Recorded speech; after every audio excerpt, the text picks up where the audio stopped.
ये है HP pavilion thin and light core ultra वाली सीरीज। ये इकलौता ऐसा लैपटॉप है जिसकी एक्चुअली मुझे कमेंट सेक्शन में डिमांड ही नहीं मिली।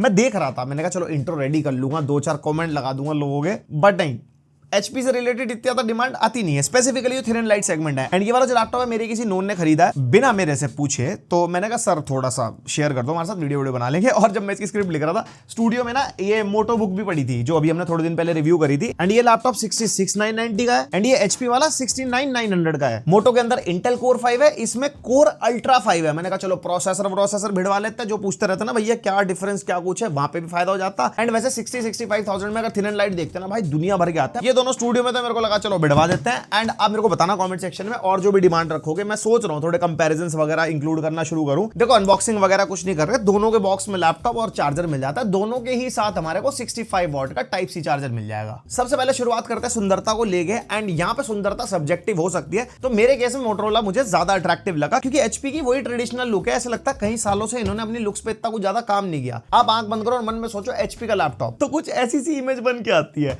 और यहाँ पे जैसे मोटोरोला का लैपटॉप है कंप्लीट एल्यूमिनियम बिल्ड में है, और जो HP का लैपटॉप है इसमें टॉप लिड तो हमारे को एल्यूमिनियम की मिलती है, लेकिन बाकी लैपटॉप पॉलीकार्बोनेट में है। बिल्ड क्वालिटी में दोनों ही अच्छे हैं लैपटॉप। एंड कलर वाइज अगर आप देखोगे ना, तो मोटोरोला कलर थोड़ा यूथ सेंट्रिक है, थोड़ा ज्यादा अट्रैक्टिव है। प्रोबेबली मुझे पसंद आ रहा है, हो सकता है आपको ना पसंद आए, आप चेक कर सकते हो। मोटोरोला में कुछ एक हमारे को ब्रॉन्ज कलर भी मिलता है, एक वेजवुड कलर भी है, और जो HP में है वो ये सिल्वर ग्रे टाइप का ही है। एंड वैसे दोनों लैपटॉप अलग अलग साइज के हैं। मोटोरोला 14 इंचेस का है, HP 16 इंचेस का है। वेट में अच्छा खासा डिफरेंस है। यहाँ पे मोटोरोला वाला लैपटॉप हमारे को 1.35 kg का मिलता है, HP पवेलियन 1.75 kg के आसपास है, मतलब ऑलमोस्ट 2 kg हो गया। अब ये थिन एंड लाइट कैटेगरी का लैपटॉप था, बट थिन एंड लाइट वाला वेट नहीं है, मतलब अंडर 1.5 kg होता है यूजुअली थिन एंड लाइट का वेट, क्योंकि जो लोग इनको प्रेफर करते हैं वो ऑफिस जाने वाले हैं, उनको ज्यादा वजन नहीं चाहिए। एंड अगर चार्जर को इंक्लूड कर देते हैं तो और वेट बढ़ जाता है, तो वो भी एक चीज हो गई। और यहाँ पे जो थिकनेस है दोनों लैपटॉप्स की ऑलमोस्ट सेम सी फील होती है, मतलब 17-18 mm के आसपास है। और वेट डिस्ट्रीब्यूशन यहाँ पे मैं देख रहा था, मोटोरोला आराम से खुल जाता है, HP को खुलने में थोड़ा सा स्ट्रगल करना पड़ता है, लेकिन उसका बॉटम ना उठ जाता है। वेट डिस्ट्रीब्यूशन इतना अच्छा नहीं है। एंड मैक्सिमम HP हमारा कुछ 120-130 डिग्री से जाता है, एंड मोटोरोला 170-180 डिग्री तक जाता है। बट इससे कितना इंपैक्ट किसी के यूज केस पे आएगा वो तुम खुद डिसाइड कर लेना। और अगर कीबोर्ड फ्लेक्स देखते हैं तो दोनों में ऑलमोस्ट सिमिलर सा हमारे को मिलता है। एंड अगर आप टॉप लिड फ्लेक्स भी देखोगे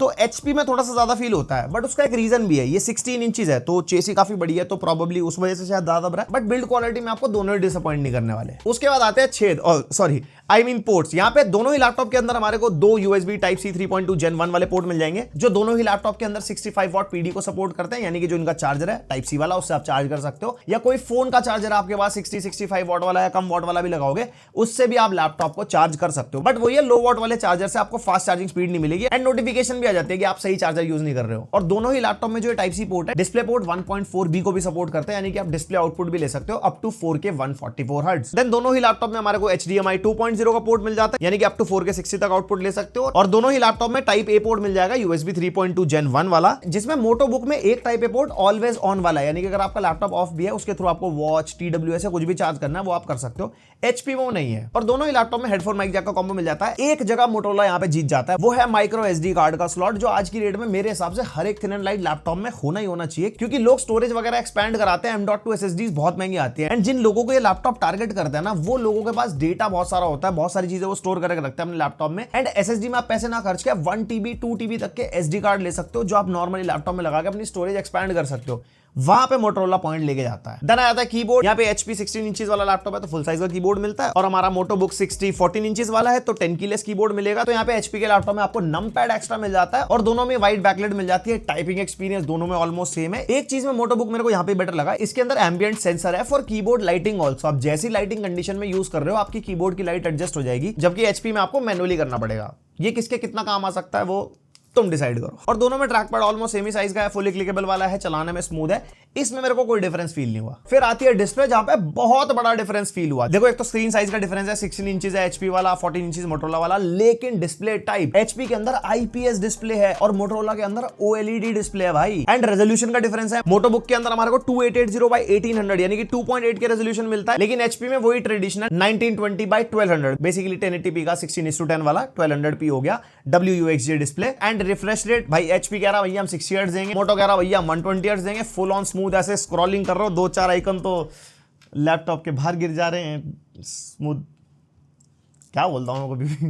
देन आ गया कलर गैमेट। एचपी के अंदर हमारे को बेसिक कलर गैमेट मिलता है, हमने टेस्ट किया था। 66% SRGB, 47% NTSC एंड बाकी Adobe RGB और P3 भी आप देख सकते हो। लेकिन मोटो यहाँ पे डिसअपॉइंट नहीं करता। 100% SRGB, 94% NTSC, 96% Adobe RGB and 100% P3, यानी कि वाइड कलर गैमेट है, बढ़िया कलर एक्यूरेट डिस्प्ले है। आपको कलर एक्यूरेसी वाले टास्क करने हैं, आप मल्टीमीडिया देखते हो। डिस्प्ले कलर्स के मामले में no doubt Moto full on जीत जाता है। एंड ब्राइटनेस में भी यहाँ पे एचपी में ऑल टाइम ब्राइटनेस 276 निट्स की निकल गई हमारी टेस्टिंग में। एंड मोटो बुक हम टेस्ट कर रहे थे 495 निट्स, मतलब 500 निट्स की ब्राइटनेस आप मान सकते हो। एंड साइड बाय साइड आप देखो, दोनों के डिस्प्ले में जमीन आसमान का फर्क है, जैसे कोस्टा रिका की फुटेज में आप देख भी रहे होंगे। और मोटो बुक के अंदर हमारे को वीजा HDR 1000 सर्टिफिकेशन मिलते हैं, यानी कि डिस्प्ले HDR सर्टिफाइड है, HDR में कंटेंट आप देख सकते हो। बट एचपी के लैपटॉप में ऐसा कुछ नहीं है। और HDR में अप टू 1000 निट्स तक भी ब्राइटनेस जा सकती है। जो सर्टिफिकेशन है ना, बेसिकली वो पूरी डिस्प्ले नहीं होती, कोई स्पेसिफिक पार्ट 1000 निट्स तक हिट करेगा, जहां पे बहुत ज्यादा ब्राइटनेस वगैरह कुछ है, तो वो थोड़ा कंटेंट कंजम्पशन में अच्छा रहता है। उसके अलावा एक्स्ट्रा सर्टिफिकेशंस भी है मोटो के लैपटॉप में, जैसे TUV Rheinland, low blue light and flicker free. Basically आंखों के लिए होता है, लो ब्लू लाइट एमिट करती है, फ्लिकर फ्री होती है, तो आंखों पे जोर नहीं पड़ता लंबा चलाने में। बट एचपी में ऐसा कुछ नहीं है। तो डिस्प्ले के मामले में क्लियर, मतलब मोर देन क्लियर विनर है मोटो बुक यहाँ पे। तो देखो, अगर आप मल्टीमीडिया देखते हो, आपको कोई कलर एक्यूरेसी वाले टास्क करने हैं, लाइक फोटोज वीडियोज में कुछ कलर ग्रेडिंग वगैरह करनी है, यहाँ पे मोटो के लैपटॉप में हमारे को एक्सराइट कलर असिस्टेंट भी मिलता है, जिसके अंदर आप डिफरेंट प्रोफाइल भी सेलेक्ट कर सकते हो, like Adobe RGB, DCI P3, REC 709 SRGB वगैरह अलग अलग कलर स्पेस में काम कर सकते हो for grading and production stuff. जो ये काम करते हो समझ गए होंगे। एचपी में ऐसा कुछ ऑप्शन नहीं है। और ये है वेबकैम टेस्ट मोटो बुक 60 का, एंड ये है वेबकैम टेस्ट एचपी पवेलियन का। और आप दोनों के फुटेज साइड बाय साइड देख सकते हो। यहाँ पे जो लाइट कंट्रोल है मुझे मोटो का बेटर लग रहा है, पीछे बल्ब से पता लग रहा होगा। एचपी वाले में बल्ब थोड़े ज्यादा ओवर एक्सपोज है। बाकी जो स्किन टोन्स हैं या कलर्स हैं या माइक की क्वालिटी है, वो आप खुद जज करो एंड कॉमेंट सेक्शन में बताओ। एंड दोनों के अंदर 1080p 30 FPS वाला वेबकैम है। शाबाश।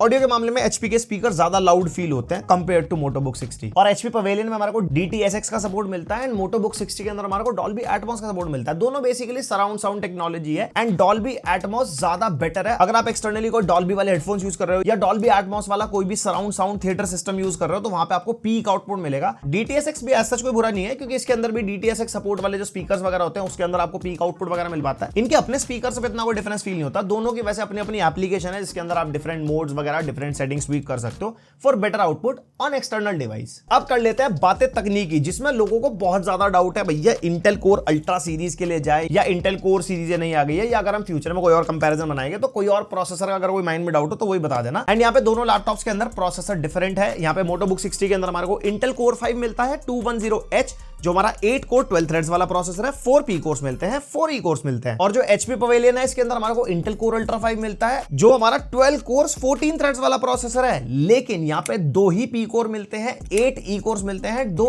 LPE कोर्स मिलते हैं। अब थोड़ा सा इसको मैं ब्रेक डाउन कर देता हूं। बेसिकली P कोर होता है परफॉर्मेंस कोर्स, जो बेसिकली परफॉर्मेंस सेंट्रिक टास्क के लिए है। फिर हो गए एफिशिएंसी कोर्स, जो बेसिकली कोई छोटा मोटा टास्क है उसको असाइन हो जाते हैं। फिर जो ये LPE कोर्स है ना, ये बिल्कुल लो पावर्ड एफिशिएंसी कोर्स है। फॉर एग्जांपल बैकग्राउंड में कोई गाने चल रहे हैं या कोई छोटा मोटा टास्क आप कर रहे हो, तो उनको ये असाइन हो जाता है। बेसिकली एफिशिएंसी, यानी कि इंटेल कोर अल्ट्रा सीरीज में आपको बेटर बैटरी बैकअप मिल सकता है। क्यों बोल रहा हूं, अभी बैटरी बैकअप वाले पार्ट में बात करते हैं उसके बारे में। तो यहाँ पे परफॉर्मेंस कोर्स मोटो बुक 60 के पास ज्यादा है, एफिशिएंसी कोर्स एचपी के लैपटॉप के पास ज्यादा है। तो इसका थोड़ा सा डिफरेंस होता है, आगे परफॉर्मेंस भी बताता हूं मैं आपको। और जो उनका आर्किटेक्चर है, दोनों प्रोसेसर डिफरेंट है। जो इंटेल कोर 5 है मोटो बुक 60, ये latest Raptor lake refresh processor है। लेकिन ये जो इंटेल कोर अल्ट्रा 5 125U है, ये फर्स्ट सीरीज वाला है, ये मीटियोर लेक वाला है। इससे कोई ज्यादा कुछ खास फर्क पड़ेगा नहीं आपको, बट मेरा मन था बताने का। देन यहाँ पे दोनों ही लैपटॉप में कोई भी डेडिकेटेड जीपीयू नहीं मिलता, ग्राफिक्स कार्ड नहीं है, आईजीपीयू होता है जो प्रोसेसर के साथ मिलता है। दोनों के अंदर हमारे को सेम इंटेल ग्राफिक्स मिलते हैं, and NPU neural processing unit जो हमारे को इंटेल कोर अल्ट्रा सीरीज में मिलती है। Basically it's for AI task, to be very specific low powered AI task. 13 tops वाला एनपीयू है। इंटेल कोर अल्ट्रा सीरीज 2 अलग है, उसके अंदर है 45+ टॉप्स वाला मामला। ये 13 टॉप्स वाला है, तो कोई भी लो पावर्ड एआई टास्क हो गए, जैसे कैमरा में विंडोज स्टूडियो इफेक्ट्स हो गए। यहाँ पे मोटो बुक के अंदर हमारे को कोई विंडोज स्टूडियो इफेक्ट्स नहीं मिलते, लेकिन एचपी के लैपटॉप मिलता है, बिकॉज इसके अंदर हमारे को एनपीयू मिलता है। एंड ये जो विंडोज स्टूडियो इफेक्ट्स है, ये एआई टास्क है और लो पावर्ड एआई टास्क है, तो इसका लोड हमारे एनपीयू पे जाता है बजाय सीपीयू के ऊपर, जिससे बैटरी बैकअप बचता है। बट ऐसा नहीं है कि जो एनपीयू वाला लैपटॉप है वही एआई टास्क कर पाएगा, दूसरे वाले नहीं कर पाएंगे। नहीं, ऐसा नहीं होता। सीपीयू से भी एआई वाले टास्क हो जाते हैं, जीपीयू से भी एआई वाले टास्क हो जाते हैं। बस सारा गेम हमारी पावर एफिशिएंसी का होता है, specifically in terms of laptop. Then we have RAM. दोनों ही लैपटॉप के अंदर हमारे को 16GB DDR5 रैम मिल जाती है। एक यहाँ पे कैच है, एचपी के अंदर हमारे को LPDDR5 रैम मिलती है, 7467 मेगा ट्रांसफर पर सेकंड स्पीड वाली। एंड मोटो बुक के अंदर हमारे को DDR5 रैम मिलती है। बेसिकली लो पावर्ड वाली रैम नहीं है, सोल्डर्ड नहीं है। यहाँ पे आप रैम अपग्रेड कर सकते हो मोटोबुक के अंदर,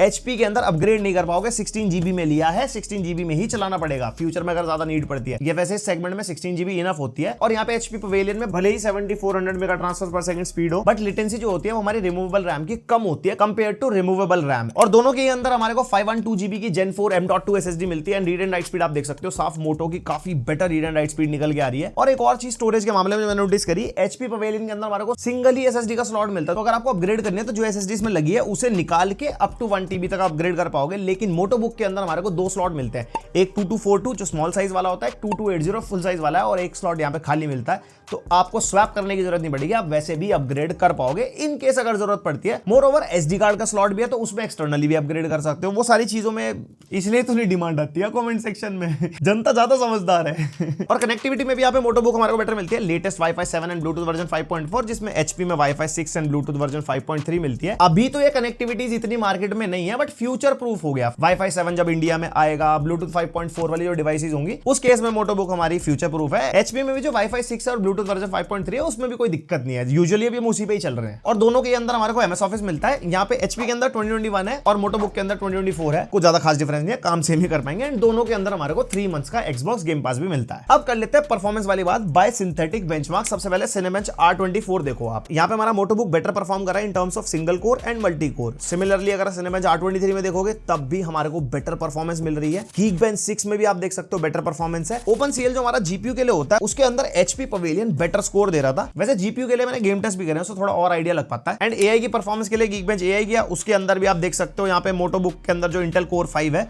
वो बेटर परफॉर्म कर रहा है। इससे समझ में आ गया होगा कि NPU is not equals to AI वाले टास्क आप CPU GPU किसी पे भी कर सकते हो। Power efficiency is the key, वो मैटर करती है अगर आपको ज्यादा बैटरी बैकअप चाहिए। एंड ओवरऑल प्रोडक्टिविटी और परफॉर्मेंस के लिए क्रॉसमार्क का बेंचमार्क निकाला, जिसके अंदर भी हमारा मोटोबुक बेटर परफॉर्म कर रहा था सारे एस्पेक्ट्स में। एंड PC Mark 10 में HP पवेलियन में हमारा थोड़ा सा बेटर स्कोर निकल गया। और हाँ, एक चीज मैं क्लियर कर दूं, ये दोनों ही लैपटॉप GPU इंटेंसिव टास्क के लिए नहीं है। जो 3D modelling, rendering, after effects, architectural task हो गए, उन सब कामों के लिए हाई परफॉर्मेंस और गेमिंग वाले लैपटॉप होते हैं। बट इनकी परफॉर्मेंस के हिसाब से अगर आपको फोटोशॉप चलाना है, इलस्ट्रेटर चलाना है, कोडिंग आपको करनी है, डे टू डे टास्क आप करते हो, ऑफिस वाले काम हो गए, मल्टीटास्किंग हो गई, या इवन म्यूजिक प्रोडक्शन वाले अगर आपको सॉफ्टवेयर चलाने हैं वो CPU इंटेंसिव होते हैं, तो वो आप आराम से लैपटॉप में चला सकते हो। बट वो ये मल्टी कोर सिंगल कोर में Intel Core 5 थोड़ा बेटर परफॉर्म करता है Intel Core Ultra 5 125U के कंपैरिजन में। एंड प्रोडक्टिविटी की परफॉर्मेंस देखने के लिए Puget Bench for Photoshop भी हमने चलाया, जिसके अंदर आप देख सकते हो मोटोबुक हमारा बेटर स्कोर निकाल के दे रहा है। एंड Premiere Pro में near about same he score निकल गया है। एंड मैं वीडियो एडिटिंग के हिसाब से भी क्लियर कर देता हूं, 1080p लेवल की आप वीडियो एडिटिंग इन लैपटॉप्स पे कर सकते हो, वो भी